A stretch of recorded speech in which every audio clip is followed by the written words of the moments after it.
చనిపోయాడనుకున్న కొడుకు సరిగ్గా 30 ఏళ్ల తర్వాత ఒక్కసారిగా ఇంటి ముందుకొచ్చి నిలబడితే ఆ తల్లి పరిస్థితి ఎలా ఉంటుందో ఒక్కసారి ఊహించండి. 30 ఏళ్లుగా తన కొడుకు కోసం ఎదురు చూసిన ఓ తల్లి ఇక తన కొడుకు లేడని అనుకుని బతుకుతుంటే ఒకరోజు అకస్మాత్తుగా ఎదురుగా వచ్చి అమ్మా అని పిలిచాడు.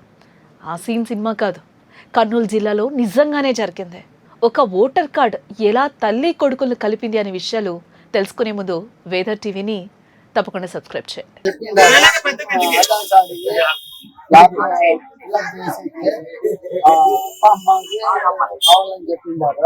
దాని నుంచి మా భార్య చెప్పింది పొలంలో ఊరికి పొలంలో అని చెప్పేసి చేస్తా ఉంటాను. కర్నూలు జిల్లా ఎమ్మిగనూరుకు చెందిన కురువ ఎల్లమ్మకు రాముడు అనే కొడుకున్నాడు. 1996లో 10వ తరగతి పరీక్షల్లో ఫెయిల్ అయ్యాననే భయంతో ఇంట్లో తిడతారనే ఆందోళనతో ఎవరికీ చెప్పకుండా ఇంటి నుంచి వెళ్ళిపోయాడు. మొదట కుటుంబ సభ్యులు అన్ని చోట్ల వెతికినా ఆచూకీ దొరకలేదు.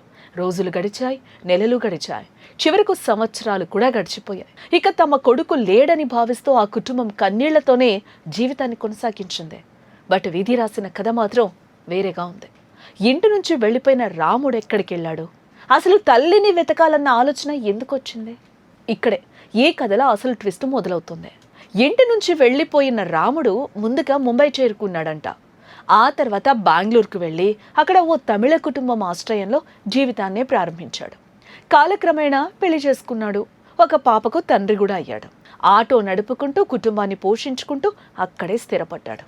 అయినప్పటికీ కన్న తల్లిని ఒక్కసారి చూడాలనే కోరిక మాత్రం ఎప్పుడూ మనసులో ఉండేది. కానీ ఇన్ని సంవత్సరాల తర్వాత వెళ్తే కుటుంబం అంగీకరిస్తుందో లేదో అనే భయంతో వెనక్కి తగ్గేవాడు.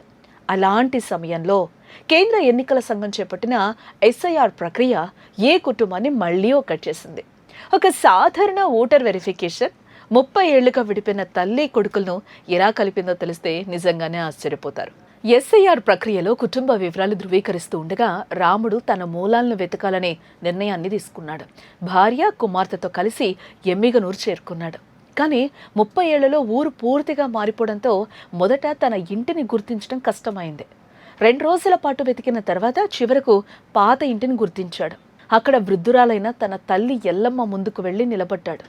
30 ఏళ్ల తర్వాత ఎదురుగా నిలబడ్డ వ్యక్తిని చూసి ఆ తల్లి కూడా మొదట గుర్తుపట్టలేదు. ఒక్కో చిన్ననాటి జ్ఞాపకాన్ని గుర్తు చేస్తూ మాట్లాడిన కొడుకుని చూసిన తర్వాత జరిగిన సీన్ అక్కడ ఉన్నవారందరినీ కూడా కంటతడి పెట్టించింది. చిన్ననాటి సంఘటనలు, అన్నల పేర్లు, ఇంట్లో జరిగిన విషయాలు చెప్పడంతో రాముడే తన కొడుకని ఎల్లమ్మ గుర్తించింది. వెంటనే ఆనంద బాష్పాలతో కొడుకును ఒక్కసారిగా హత్తుకుంది. కొడుకు మీద దిగులతో తండ్రి కూడా మరణించాడని ఆ తల్లి చెప్తుంటే ఎంతటి వారికైనా కన్నీళ్ళు ఆగవు కదా. చనిపోయాడనుకున్న కొడుకు ఇప్పుడు కోడలు, మనవరాలతో కలిసి ఇంటి గుమ్మం ముందు నిలబడ్డంతో ఆ ఇంట్లో 30 ఏళ్ల తర్వాత మళ్ళీ సంతోషం వెల్లివిరుస్తుంది. ఎన్నికల సంఘం చేపట్టిన ఎస్ఐఆర్ ప్రక్రియ తమ కుటుంబానికి ఈ అపూర్వమైన కలయికను అందించిందని కుటుంబ సభ్యులు భావోద్వేగానికి గురయ్యారు. పరీక్షలు ఫెయిల్ అయ్యాననే భయంతో ఇంటి నుంచి వెళ్ళిపోయిన ఓ అబ్బాయి 30 ఏళ్ల తర్వాత అదే తల్లి ఒడిలో మళ్ళీ చేరాడు. కొన్ని కలయికలు ఎంత ఆలస్యమైనా అవి జీవితాంతం గుర్తుండిపోతాయేమో కదా. ఈ తల్లి కొడుకు కలయికపై మీ అభిప్రాయం ఏంటో తప్పకుండా కామెంట్ చేయండి.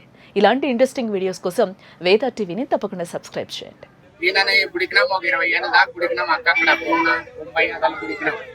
దొరకలే సరే అని చెప్పేసి మేము కూడా ఇంకా ఆశలు వదులుకున్నాము. మొన్న గవర్నమెంట్ పెట్టింది కదా, అదేదో ఆధార్ కార్డు 20 ఏళ్ళ తర్వాత లీవ్ అది తేపండి ప్రూఫ్ అంటే, దానికోసం కూడా అడ్రస్ గుర్తు పెట్టుకొని, మమ్మల్ని గుర్తుపెట్టడం లేదు, అడ్రస్ బాగా గుర్తు పెట్టుకొని ఇక్కడ ఏడాడ ఏమని ఇద్దరు భార్య బిడ్డ రాముడు మా వచ్చినాడు. దాని నుండి మా కుటుంబంలో కలిపినందుకు చాలా సంతోషం, హ్యాపీ.